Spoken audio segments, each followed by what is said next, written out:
man from Quebec who was arrested. Thankfully, he was arrested for posting a YouTube video in which he said that he was going to kill one Arab person a week in Quebec. The person had a plastic gun in the video and was wearing a Joker It was an mask. airsoft gun. Yeah. So it looked like a real gun, but it wasn't a real gun. Thank God. Thank God. But that is an example of someone who is already, not all right mentally, that is merely using this as an excuse. Yeah. This isn't a person, Well, because he didn't even specify that it was Muslims that he was going to go after. It was all Arab people who are not exclusively Muslim. And who jokes about that stuff in their right mind? And then it wasn't a joke. I know it wasn't, but there had to be something. Yeah, if you're gonna claim wrong. joke, then Yeah. And then you're gonna take the time to do something like that and then post it on social media. It's that's ridiculous. Even making claims like that, it's super dangerous because, even if you don't plan on following through with it, and I hope the guy was not planning on following through with it. It's still a hate crime because you're inciting violence in others. Exactly. Based on, You're encouraging others to do it. Exactly.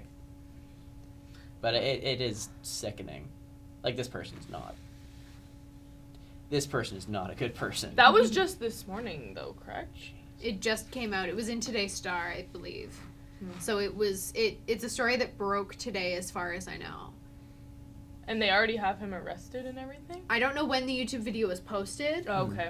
But he has been arrested. Because I was going to say, if that happened today, even in the last couple days, that's pretty impressive they turned that around pretty quick. Because usually the authorities take so long to do stuff like that. With Bill C-51 and C-24, with that thing in effect, I'm not surprised it took that quick. They have warrantless wiretaps. They can follow any of us. And this is a case where it works. Yeah. See, I guess. Honestly, I might get hate for saying this, but it honestly doesn't bother me that much because I don't have anything to hide. I mean, if they need to do this to stop stuff like that from happening, then then that's fine. I understand. May I say, you would be right in saying that, but you probably only feel comfortable saying that because you're white.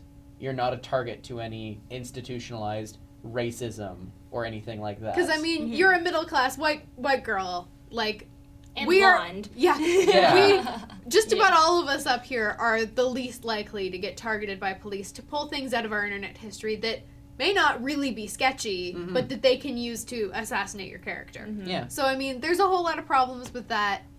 And, it works once in a while, which is if we're going to do it, it better at least work. Which it doesn't often enough for my peace of mind. But at least, I don't know if that's how they caught him.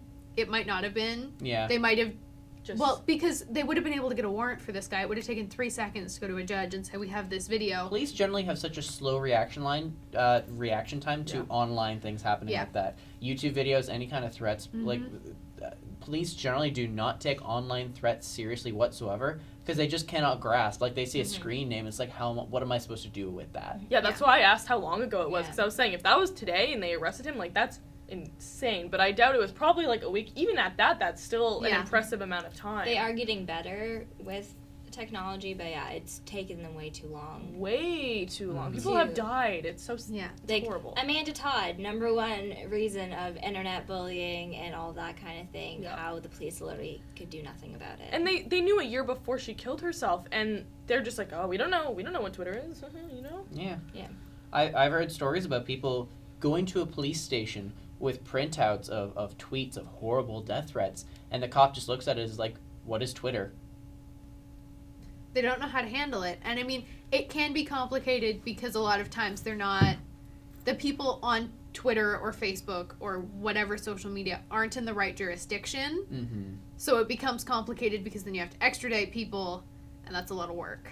Cops need to be trained in this type of thing. Yeah, absolutely. But first, they need mental health training.